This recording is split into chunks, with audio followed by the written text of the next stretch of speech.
Şunu konuşuyoruz, yani bu çerçeve yasası neden bir son değil, başlangıçtır? İlk gün oradan başlayalım. Sen nasıl bakıyorsun? Teknik bir değerlendirmeden çok bir hukukçu olarak siyasi bir değerlendirme yaptığın zaman ne görüyorsun burada? Tabii aslında önemli ölçüde mesele siyasi bir mesele. Yani hukukta bu geniş siyasal sürecin, stratejinin bir parçasıdır. Yani yapılan tüm tartışmaların kökeninde de aslında hani Kürt meselesinin barışçıl ve demokratik çözümü yer alıyor. Dolayısıyla hani meseleye bu açıdan baktığımızda bir başlangıç olarak ele alabiliriz. Yani bu 2 yıldır süren süreci Sayın Öcalan barış ve demokratik toplum süreci olarak tanımlamıştı. Esasında stratejik bir bağlamda Kürt meselesinin 50 yıldır süren çatışmalı boyuttan demokratik bir zemine çekmeye esas alıyordu.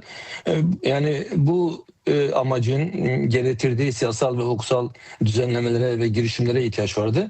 Dolayısıyla hani ilk başta beklenti daha bütüncül bir yasaydı. Aslında Kürt meselesinin bu 50 yıllık meseleyi sonuçlarıyla birlikte ortadan kaldırabilecek bir geniş ve tek bütünsel bir yasa çıkabilseydi elbette daha ideal de olurdu. Hem bu çatışmalı sürecin sona erdirilmesi, hem Kürt halkının temel haklarının yasal ve anayasal bağlama taşınması aslında bu tarihsel meseleyi çözümü konusunda çok büyük bir adım olurdu. Ama yani Türkiye'nin küresel denklem, Türkiye'nin mevcut siyasal dokusu, yapısı bu süreci aslında biraz zamana da yaydı. Aslında yoksa başlangıçta Sayın Öcalan hep bütüncül bir yasadan bahsetmişti. Ve tek bir yasayla aslında bu mesele çözülebilirdi. Daha sonra süreç içerisinde, yani bu müzakerelerin gidişatı içerisinde barış yasalarıyla hani biraz daha özgürlük yasaları da hani ayrıştırıldı. Şimdi bu bağlamda aslında biz bir yasal, yani hukuki açıdan bile baktığımızda bir yasal süreçten ziyade yani yasalar süreci olarak, yani hukuksal bir süreklilik arz eden bir süreç olarak da bu meseleyi ele almak lazım. Şimdi hem bu mesele tabii Cahit sadece hukuksal ve siyasal değil, yani psikoloji tabii mesele. 50 yıldır aslında milyonlarca insanı içine alan da bir süreç. Dolayısıyla pek çoğu noktada hani psikolojik bariyer var, dil bariyerleri var, yaklaşım farkları da var. Dolayısıyla hani böylesi toplamda baktığımızda bu yasa en azından bu psikolojik bariyeri de biraz kırabilecek. Biraz daha aslında bizi gerçek anlamda bir çözüme biraz daha yakınlaştıracak bir ortamı da yaratabilir. Yani bu yasanın kendisi kadar aslında bu yasanın sonuçları, açığa çıkaracağı psikolojik ortam, iyimserliğin yükseltilmesi ya da pratikte açığa çıkaracağı bazı gelişmelerle sürece ivme kazandıracaktır. Bu açıdan bu ilk adımın atılması önemliydi. Yani çok büyük bir hamleye, çok büyük bir meseleye ilk adımla girmek elbette yani psikolojik açıdan da önemli. Dolayısıyla hani bu biraz sağlandı. Elbette hani yasayı hiç belli boyutlarıyla tartışırız. Belki kimsenin gönlüne göre olmadığı, eksikler çok eleştirilebilir. Fakat bence hukuksal ve siyasal mesele kadar bu işe bir giriş yapmak, Sayın Öcalan'ın dediği gibi yani bir kapı açmak ve ileriki ve bu kapıdan da Kürt meselesini demokratik bir çözüm zeminine taşıyarak burada da mücadeleyi zenginleştirmek, geliştirmek ve halklarımızın hak ettiği gerçek barışçı ve özgürlük ortamını yaratmak. Yani bu açıdan bence de Sayın Öcalan'ın o veciz sözüyle hani yani 1000 kilometrelik yol bir adımla başlar. Şeyde bu adım yerini buldu diyebiliriz. Yani bu adım atıldı ve artık bundan sonraki adımlar da daha yani bizi ileri götürecektir yani. Evet. Mahmut Şakar, tabii sen bir hukukçu olarak uluslararası alanda da bu konuda çok fazla çaba sarf edenlerden birisisin. Özellikle bu terörizm meselesi konusunda Türkiye Kürt sorunu, Kürtlerin özgürlük mücadelesi sürekli bir terör parantezi içerisine koydu. Aslında bu yasayla beraber, yani bu çatışma döneminin sonlandırılması yasası diyelim buna. Yani bu yasa hani Kürt sorunu çözüm yasası değil ama her iki tarafın üzerinde bir şekilde mutabakat kaldığı, en azından artık bunda da çatışmayacağız denilen bu yasa Kürt sorununu terör parantezinin dışına mı atıyor ve attı diyebilir miyiz? Yani en azından bu denklemden çıkarma olanağı yarattı. Yani bunu nasıl değerlendireceğimiz de tabii önemli. Tabii ben özellikle şunu söyleyeyim Cahit, yani bu terör söylemi üzerine kurulu siyaset esasında hani Türkiye'nin içinden ziyade aslında uluslararası alanda çok etkili oldu. Yani ben bunun hukuken yani sonuçlarını hani biraz izleme imkanım oldu. Hem Almanya'daki yasak meselesi, hem Avrupa Birliği terör listesi, hem işte Türkiye'nin belli ilişkiler kurduğu Avustralya, Kanada, Yeni Zelanda gibi hiç aslında Kürtlerin çok sınırlı yaşadığı yerlerde bile işte Kürt hareketi işte bu terör söylemi içerisinde Türkiye'nin tabii vaatleriyle yani şeyleriyle zorlamasıyla alındı. Dolayısıyla aslında Kürt siyasetinin bu terör söylemi üzerinden kriminalize edilmesi aslında ben hep inandığım bir olgudur. Çok da sıkça da bahsettiğim aslında Türkiye Cumhuriyeti'nin belki de en büyük başarılarından bir tanesidir. Yani uluslararası alanda bu meseleyi terör bağlamda tutuyor olması hani 40 yıllık 50 yıllık aslında süreçte Türkiye Cumhuriyeti neyi başardı derseniz ben hep bunu başarı onun hanesine yazılacak bir başarı olarak görüyordum. Çünkü yani bu kadar haklı bir mücadele, bu kadar işte tarihsel bu kadar milyonlarca Kürt'ün onur mücadelesi, hayatta kalma mücadelesini getirip tüm dünyada hani terör söylemi içerisinde tutma meseleyi sadece böyle algılamak hem haksız da adil değildi ama aynı zamanda tabii Kürtlerin önüne siyaseten çok daha fazla büyük sorunlar getirdiği. Kürt hareketinin daha fazla internasyonel karakter kazanması, dünyadaki tüm ezilen kesimlerle, geniş kesimlerle buluşması ya da Batı kamuoyunu çok daha fazla etkilemesinin önünde hep bu siyaset belirleyici oldu. Bu açıdan yani Türkiye'de terör söylemi olmasa bile başka bir söylemle bu iş sürerdi ama özellikle Batı'da Avrupa'da bu söylem işe kısmen hani etkili olduğunu da düşünüyorum ve zaten bizim burada yürüttüğümüz hukuk mücadelesi nerede %50'si de buna yönelik oldu. En azından benim burada kaldığım süre içerisinde tanık olduğum kadarıyla. Şimdi bu bana göre bu hamlenin tarihsel şeylerden bir tanesi, sonuçlardan bir tanesi de bu olacak.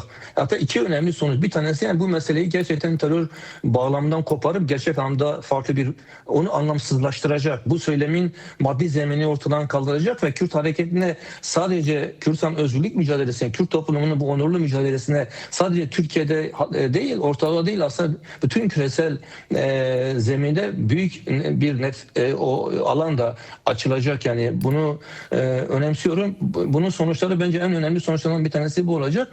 İkincisi de yani bu şiddet meselesinin siyasetin temel olgusu ortadan çıkarılması yani bana göre Türkiye'de bazı solcuların anlamadığı nokta mevcut aslında otoriter rejimin varlık nedenini de ortadan kaldıracak. Türkiye'nin siyaset şeyini değiştirecek. Yani Kürtlerin Türkiye'deki bu otoriter rejimi değiştirme gücü var mı yok mu ayrı bir mesele.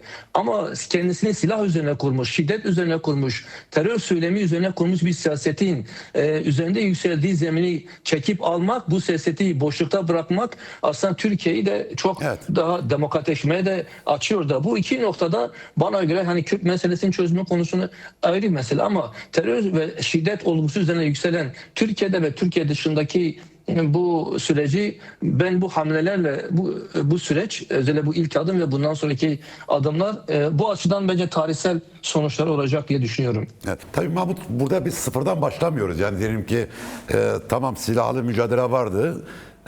Yani ben başına itibaren şöyle düşünüyorum. Kürtler silahı bir tercihte bir mecburiyet olarak ele aldılar ve bir varoluş savaşı verdiler. Bu varoluş savaşında belli bir noktaya geldiler ve o noktadan sonra sürekli bir siyasi çözüm arayışı içine girdiler. Aslında geçen gün bir arkadaş da televizyonda söylemişti ve de bir saatin soru olabilir herhalde yanılmıyorsam. Yani 1988'de Sayın Hoca'nın Mehmet Ali Birand'a verdiği röportajdan hareketle bakarsak yani silahlı mücadelenin başladığından 4 yıl sonra Kürt hareketi aslında bu sorunun diyalog ve müzakereyle çözümü konusunda bir girişim, bir niyeti var. 93'teki ateşkes süreçleri var. Ve tabii o dönemde 90'lı yıllarda Kürt hareketinin kitleselleşmesiyle birlikte siyasi partileşme süreci var. Sivil toplum örgütlerinin kurma süreci var. Bu anda sıfırdan başlamıyoruz. Ama bu dönemin en önemli özelliği artık silahın devrede olmadığı bir dönem başlıyor. Bu nasıl bir olanak açıyor ve nasıl bir yeni bir dönemin nasıl bir hareketlik yaratacak? Yani şöyle sorayım. Dağın yükü nasıl taşınacak? Şimdi Cahit aslında hani birkaç şey söylemek mümkün. Yani ben şimdi sen bu silahlı mücadelenin zorunluluk olduğunu söyleyince benim aklıma aslında hani Kürdistan devriminin yolu ilk manifesto geldi ve yani çok uzun zaman önce manifestoyu okudum ve aklımda çok kalan noktadan bir tanesi şuydu. Bir yerde hani analiz yapıldığı için Kürdistan durumunu, işte kolonyal karakteri falan analiz ettikten sonra nasıl çözeceğiz meselesinde aslında farklı alternatifler de tartışıyor. Ben aklımda kaldığı kadarıyla hani işte Rusya'daki gibi bir dergi çıkaralım, Iskra falan parti ve bu alternatifleri en azından bir tartışıyor ve yani Kürdistan koşullarında hani silahlı mücadele dışında kendimizi ifade etme yolumuz olmadı, yok sonucuna vardıktan sonra aslında açığa çıkıyor. Yani daha hani başlangıç aşamasında hani farklı alternatiflerin olanakları var mı yok mu bunu tartışarak aslında yola çıkan ama mevcut durumda yani mevcut olanaklar içerisinde yani o günün koşulları içerisinde silahlı direniş dışında bir direnişin olmadığı mecburen bu yola başvurdum. Daha ilk adımdan itibaren yani ilk temel metinlerden itibaren bence bu var yani en azından benim aklımda kaldığı kadarıyla daha ilk başta bu bir tartışma olarak var. Ve daha sonraki süreçte Kürdistan özgürlük mücadelesini izleyen biri olarak şunu söyleyebilirim. Aslında Kürt hareketi karakteri itibariyle yani silah kullanan gerilla dahil olmak üzere siyasal bir hareket, toplumsal bir hareket ve yani kendisi mesela bir gerilla da kendisini bir savaşçı sadece bir silahlı kişi olarak tanımlamaz zaten. Yani Kürdistan siyasal kültürü yani PKK'nın yarattığı siyasal kültür üzerine çok fazla araştırma yok ama en azından gözlemler açısından söylüyorum. Yani bir gerilla kendisini bir mesela hani dışarıdan bakanlar bu sivildir, bu silah kullanıyor, bu şey kullanıyor diyor ama yani hani biraz gerillayı biraz izleyen, biraz yara tanıma imkanı olan pek çok insan bilir ki yani o sadece bir silahlı direnç değil, bir eğitimcidir, yani bir kültür taşıyıcısıdır. Yani gittiği bölgede halkla ilişki kurmayı esas alır. Zaten özellikle hani bu legal demokratik çalışma başlamadan önce hani 90'ların başına kadar Kürdistan'da aydınlanmayı, Kürdistan toplumuyla buluşmayı yaratan gerilanın kendisidir. O sosyaliteyi, o örgütlemeyi yapan gerilanın kendisidir. Yani Kürt siyasal özgürlük mirasının siyasal kültüründe toplumsal mücadele esastır. Yani toplumla ilişki esastır. Onun üzerinden yürüteceği esastır ve bana göre Kürt hareketinin en iyi bildiği konulardan konu budur zaten yani. Düşünsel olarak buna hazırdır ve muazzam bir pratik deneyimi vardır. Biz sadece bu toplumsal mücadeleyi yani hepten beri olan legal mücadele almazsak eğer yani Kürdistan mücadelesi bulunduğu her yerde aslında toplumla ilişki kuran yani hani Kandil'i gittiğinizde hani orada Kandil'deki toplumda köylerle de diyalog kuran onlarla da yeni bir yaşamı tartışan bir hareket. Yani Kürdistan'daki kültür esas olarak siyasal ve toplumsal bir kültürdür. Silah bunu hani yöntem olarak yani Evet. kullanmak zorunda kaldığı bir araçtır. Bu açıdan ben hazırlıklı olduğunu düşünüyorum ve bu özgüvenin de buradan kaynaklandığını düşünüyorum. Sayın Öcalan'daki özgüven, Kürt hareketindeki özgüven zaten en iyi bildikleri alan olduğu için bu alana girmek istiyorlar. Yani ben öyle düşünüyorum. Yani dolayısıyla bu alanda muazzam bir birikim var, düşünsel bir birikim var, pratik var ve bir devasa bir külliyat var. Yani okuyan, yazan, sürekli tartışan, sürekli yeni örgütlemeler kuran, yani 50 yıllık mücadele binlerce örgüt kuruldu. Muazzam bir örgütleme deneyimi olan, bunun üzerine tartışan, bunu teorize eden bir miras üzerinden konuşuyoruz. Dolayısıyla bu miras bu süreçte Türkiye'de daha rahat çalışma olanı bulacak mı, bulmayacak mı? Yani tüm tartışma bu. Ben özellikle hani bunu yani gerillanın kendisi, şu ana kadar silahlı mücadelede yer alan insanların kendisi dahil buna çok büyük bir özgüvenle, büyük bir sevgiyle, büyük bir istekle gireceklerini düşünüyorum tanıyabildiğim kadarıyla. Yani sadece legalden gelen arkadaşlardan söylemiyorum. Çünkü bu kültür zaten böylesi bir tarihsel miras, böylesi bir kültür var. Dolayısıyla büyük bir özgüvenle bu işe Sayın Öcalan'daki özgüveni biz artık biliyoruz. Biz siyaseti biliyoruz. Siyaseti güçlü yaparız. Cahit yani hani ben çok uzatmak için söylemiyorum ama daha önce mesela senin programda da anlattım. Yani Sayın Öcalan'a idam cezası verildiği anı ben çok anlattım. Mesela orada biz hepimiz üzgünken Sayın Öcalan yani sevinçliydi. Orada şu lafını hep ben tekrar ettim. Hukuk bitti, siyaset başladı ve biz siyaseti iyi biliyoruz. Ve bu siyasetle biz boynumuzdaki idam ipini kaldıracağız diyordu. Şimdi Kürt halkı, Sayın Öcalan başta olmak üzere bir bütün olarak bu hareket, bu halkın mücadele birikimi siyaseti iyi bilen birikim. Yani siyaseti, toplumsalı örgütlemeyi. Şunu söyleyebilir miyiz? Yani 99'daki o dönemin ikinci aşaması olarak yani bu çerçeve yasasının çıkmasa birlikte artık hukuk bitti, siyaset dönemi, kıran kırana bir siyaset dönemi başlıyor diyebilir miyiz?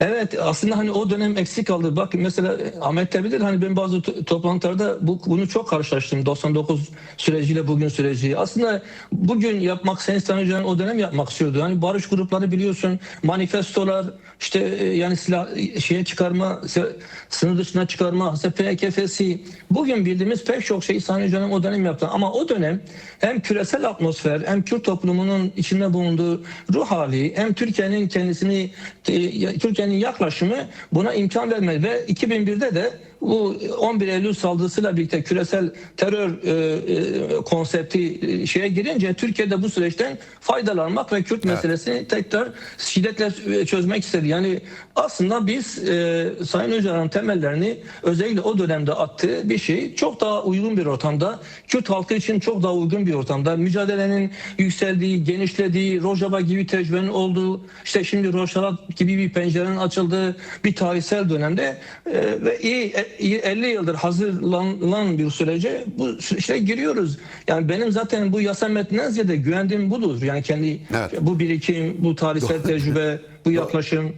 Doğrusu çok insan bunu söylüyor. Oradan hemen şimdi Mahmut, tabii az önce sen bir noktaya değindin, belki oradan da bir tartışmamız gerekiyor. Şimdi tabii Kürtlerin değişim ve dönüşümünden bahsediyoruz. Zaten değişmeyen ve dönüştürmeyeni, değişmeyen dönüşmeni değiştiriyorlar, dönüştürüyorlar sonuçta. Dünya böyle bir dünya. Eğer 21. yüzyılı okumayanlar tasfiye de oluyor. Bu anlamda tabii Türkiye açısından da bir değişim ve dönüşüm şart. Yani Türkiye paradigması tekçilik üzerine kurmuş bir ülke. Tek ulus, tek bir ulus devlet projesi bugüne kadar geldi ama artık bugünkü yasada, yani çerçeve yasada da ortaya çıkan gerçek şu ki bu tekçilik, bu ulus devletçilik artık yürümüyor. Yani Türkiye'nin de kendisini değişip dönüştürmesi gerekiyor. Burada yani ya demokratik olacak ya da tekçilik üzerine devam edecek. Şimdi bu anda Türkiye bir yol ayrımındaysa bu yol ayrımının değişmesi konusundaki dinamikler nelerdir? Yani burada bir ufuk görüyor muyuz? Bir umut görüyor muyuz? Yani ben yine doğrusu hani bu süreç ve bu süreçle birlikte demokratik siyasetin başat bir mücadele tarzı olmasıyla birlikte yani Kürt hareketinin birikiminin yansımasıyla yani oradan gelişecek bir etkinin olabileceğini düşünüyorum. Yani birinci bana göre Türkiye'nin hani dönüştürücü, değiştirici motor gücünün ben yine Kürt Özgürlük Hareketi olduğunu ve bunun birikimi olduğu düşünüyorum. Çünkü bu düzeyde ve bu genişte ve bu derinlikte yani bir miras maalesef hani başka yerde başka Türkiye alanında yok. Yani o yüzden yani bizim yürüteceğimiz yani mücadele dönüşümün de aslında biraz tetikleyici olacak. Aynı zamanda tabii bir başlangıçta da biraz söylemeye çalıştım. Yani zaten demokratik siyasetin merkez alınması yani geleneksel değişimde geleneksel tekçi devlet algısında da hani bir dönüşüm yaratabilir. Yani kendisini bugüne kadar şiddet, korku, fobiler üzerine yaratmış devlet algısı eğer aşılırsa yani ve çoğunlukla da hani Kürt fobisi üzerinden kendisini tekleştirdi. Bu aşılırsa yani bence Türkiye toplumu açısından da hani demokrasi açık hale getirebilir. Tabii bunu kendinden olacak bir olgu değil. Yani Kürt dinamiği ana dinamiktir bana göre ama onun dışında da onun tetikleyeceği diğer devrimci, demokrat, ilerici kesimler, sivil toplum bu konuda da rol alabilir. Yani bu sürecin buna doğru evrileceğini düşünüyorum.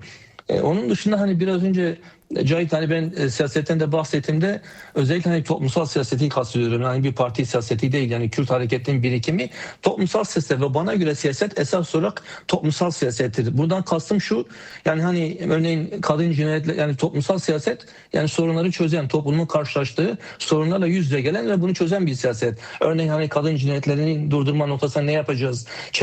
Çevre ekolojik meseleleri nasıl çözeceğiz? Uyuşturucudan ve benzeri toplumsal sorun nasıl çözeceğiz? Ana dil meselesi, Kürt dilinin gelişmesi meselesi nasıl çözeceğiz? Tüm bunlar aslında bu ve buna benzer pek çok sorun önümüzde yığılmış pek çok sorun toplumsal siyasetle çözülebilir ve bunun temel yolu şu bana göre yani genel olarak ulus devletler bu kadar çok merkezleşmeye, bu kadar çok otoriter bir merkezleşmeye gittiği bir dünyada bence Sayın Öcalan'ın paradigmasını işaret ettiği şey yereldir yani yerelde kalmak. Bana göre günümüzün devrimci dinamiği yani yerelde olmak. olmaktır. Halka en yakın yerde olmaktır. Tabana en yakın yerde olmaktır.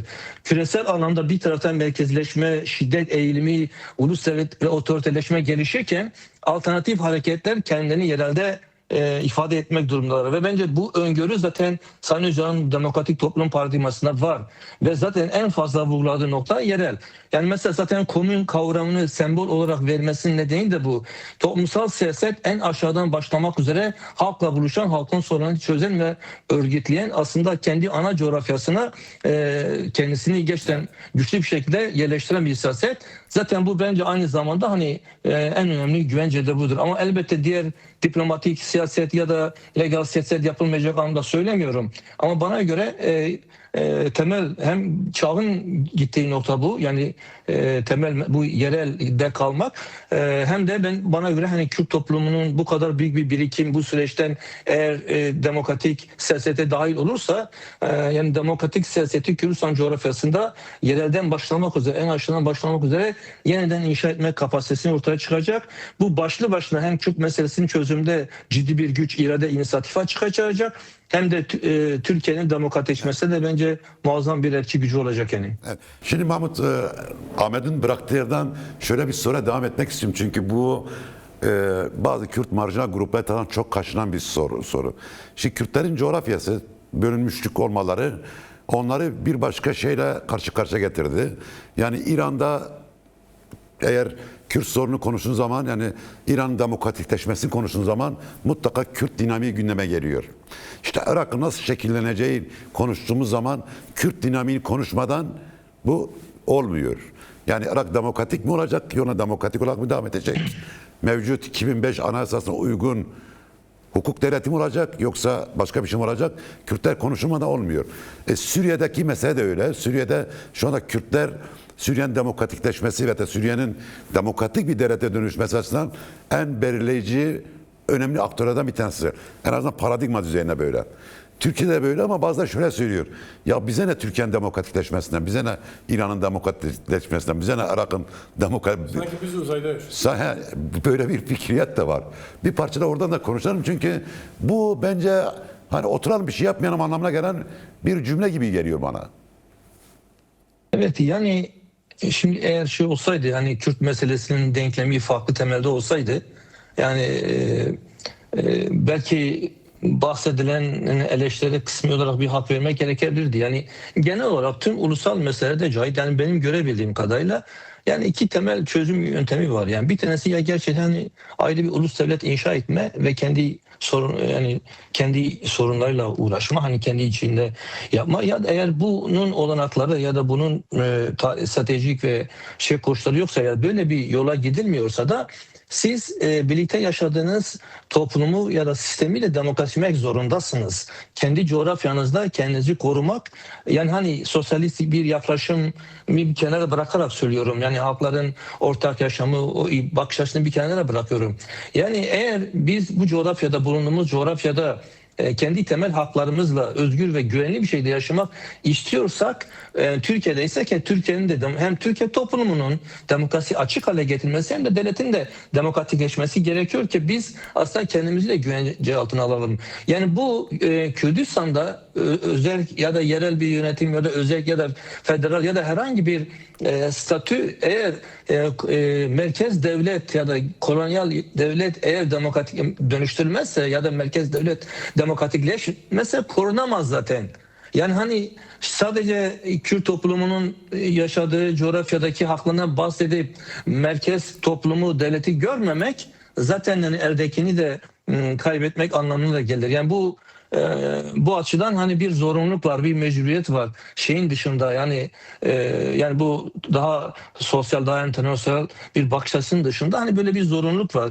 Dolayısıyla sen de mesela soruyu formüle ederken ifade ettiğin olgu bence çok önemli. Yani her dört parçada da Kürtler eşittir demokrasi, yani demokratikleştirici güç, dönüştürücü güç. Yani hani Kürtlük kendisini demokratik bir güç olarak inşa etti. Bence bu yani deyimindeyse pek çok antidemokratik bir devletin parçası, yani o devletin kendisi olmaktansa aslında bulundukları coğrafyada, Orta Doğu'da adları, isimleri, varlıkları demokrasiyle, demokratik güçle özdeşleşen bir toplumsal, siyasal bir birikim yaratıldı. Yani ben bunu aslında bir şekilde övgü olarak kabul ediyorum. Yani Suriye'nin demokrasisini taşırken Kürtlersiz düşünemiyor. Güney kez öyle.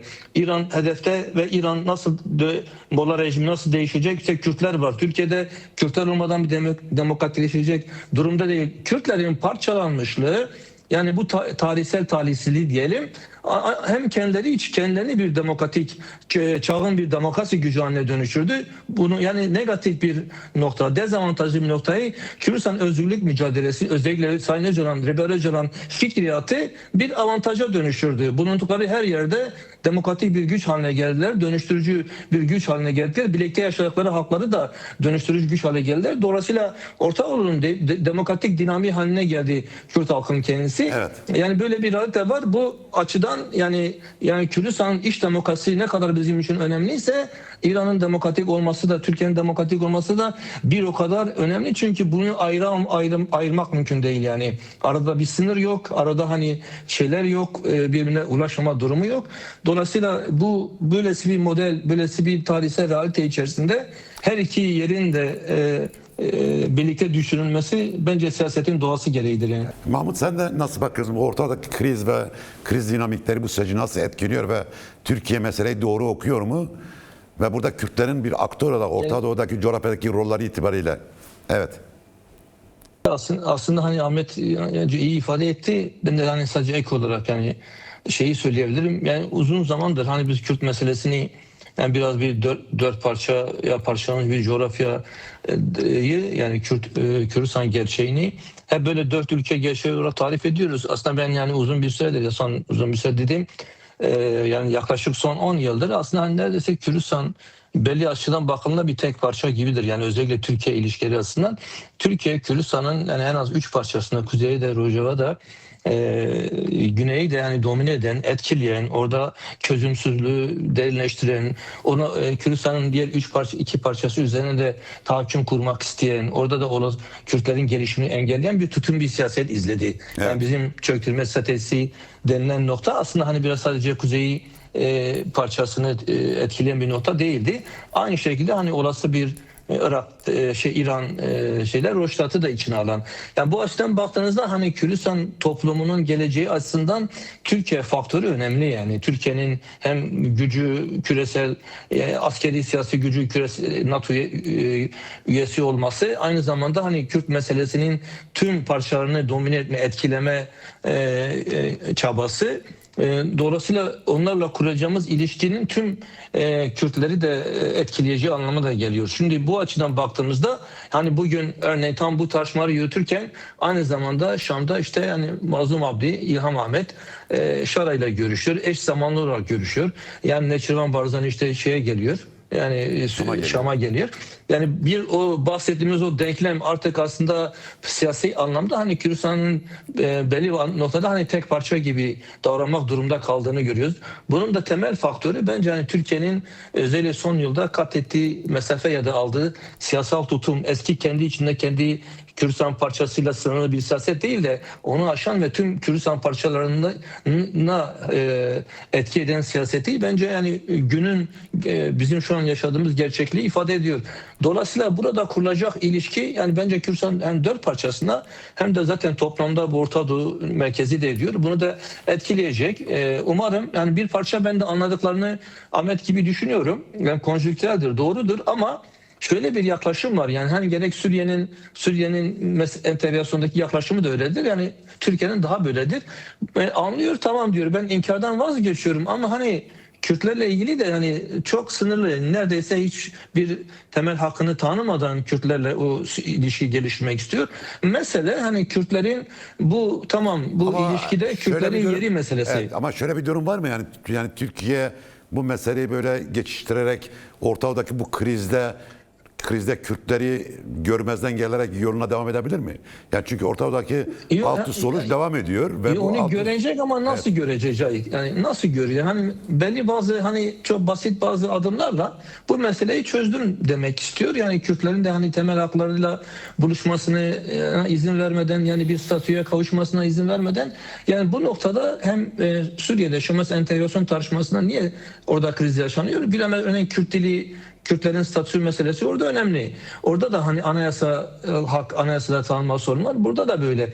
Yani mesele tamam, bir ilişki var. Bu ilişki Türklere de Türklere de kazandıracak, Kürtlere de kazandıracak ama Evet. bu ilişkinin varlığı yani her konuda uzlaşıldığı anlamına gelmiyor. Hani bir çatışma alanı ya da bir mücadele alanı var yani. Bu mücadele alanı da yani bu ilişki içerisinde bizim açımızdan Kürtlerin temel haklarını kalıcılaştıracak ve bunu bir statüye kavuşturacak bir mücadeleyi bu ilişki içerisinden yerleştirmektir.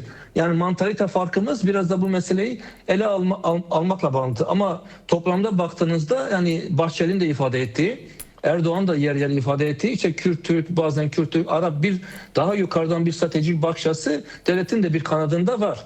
Zaten bu en baştan beri 2013-2015'te de Sayın Öcalan'ın teklifidir, yani kazan kazan diyor yani. Evet, bir tamam. Kürt Türk ittifakı. Evet.